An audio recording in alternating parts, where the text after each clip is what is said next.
Recapping our top stories this noon hour, Michael Brown's parents are in shock and they're upset at the grand jury's decision not to indict a Ferguson police officer for shooting their son.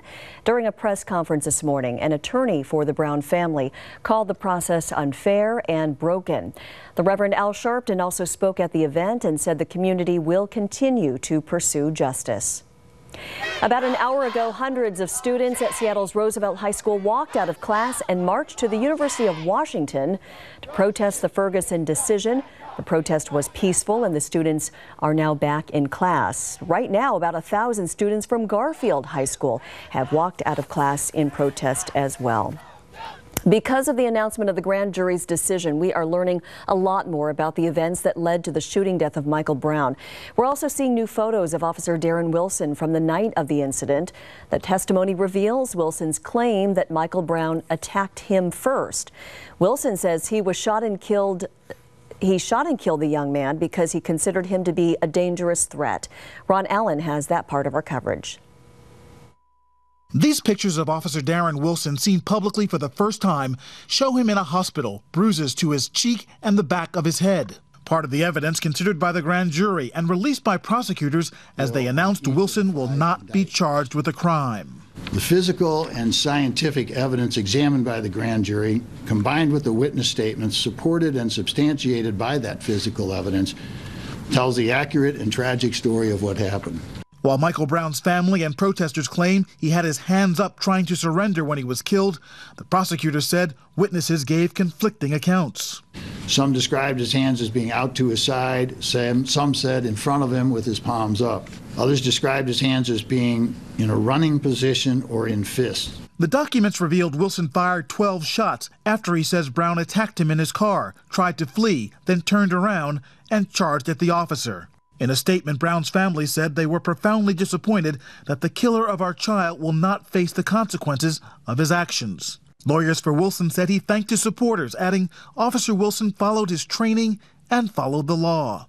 A subdued President Obama called for calm. There are Americans who agree with it, and there are Americans who are deeply disappointed, even angry. It's an understandable reaction. But I join Michael's parents in asking anyone who protests this decision to do so peacefully. As we saw, that did not happen. Chaos erupted in Ferguson overnight. Angry protesters smashed out police cars and even set them on fire. There was gunfire. Protesters were throwing rocks and they were met with tear gas. Businesses were looted.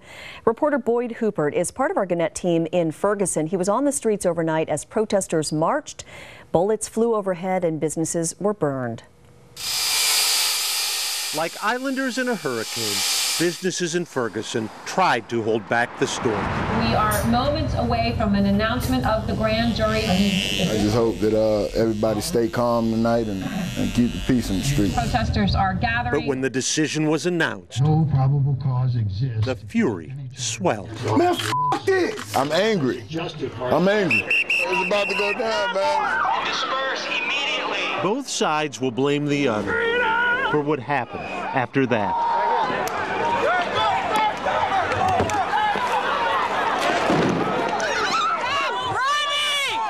Threw tear gas at the entire crowd. The gas did its job. Blow your nose. How to get it out of your nose. But smoke was followed. That's what's burning. 2 police cars. By fires. A wild night. An auto parts store, a pizza place. These people work very hard for this business right here. Still, we attack and burn down a black business, and everybody's saying, well, it's the out-of-towners that is doing it. No, it's the local people that stay in the community, that go in there every day, that know what they was doing. And in they went. A title company, a laundromat, a convenience store. Fires with no one to fight them, and only slow-footed looters with a worry of being caught. It's sickening. It's heartbreaking. The forecast for calm was not to be, as a wicked storm had its way. All we wanted was peace. That's all we wanted. In Ferguson, Missouri, Boyd Huppert, King 5 News. Right now, protesters in Seattle are making their way down to the federal courthouse from Capitol Hill. Our Alyssa Hahn is in the middle of the action to show us what's happening. Alyssa. Hi, Mimi.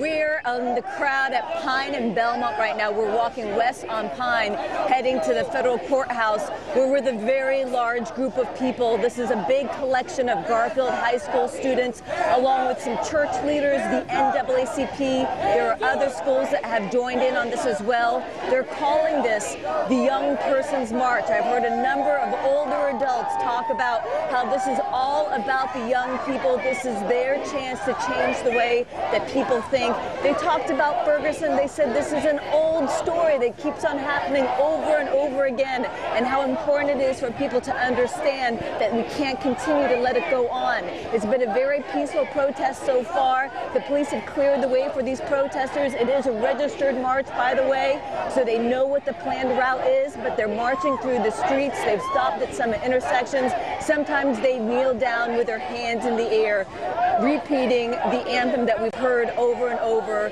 hands up, don't shoot, hands up, don't shoot. So they're making their way to the federal courthouse right now, where they will have a rally there. We will keep you posted on their progress. Reporting live in Seattle, Alyssa Hahn, King 5 News. Alyssa, thank you. So peaceful protesters there on Capitol Hill, but last night it was a little bit of a different story. 5 people were arrested during protests in downtown Seattle. Police had to shut down parts of I-5 through downtown while demonstrators marched on the freeway for a short time last night. Police used pepper spray and flashbang grenades to disperse the crowd. So what happens next? The grand jury decision to not indict Officer Darren Wilson is not necessarily the end of the case.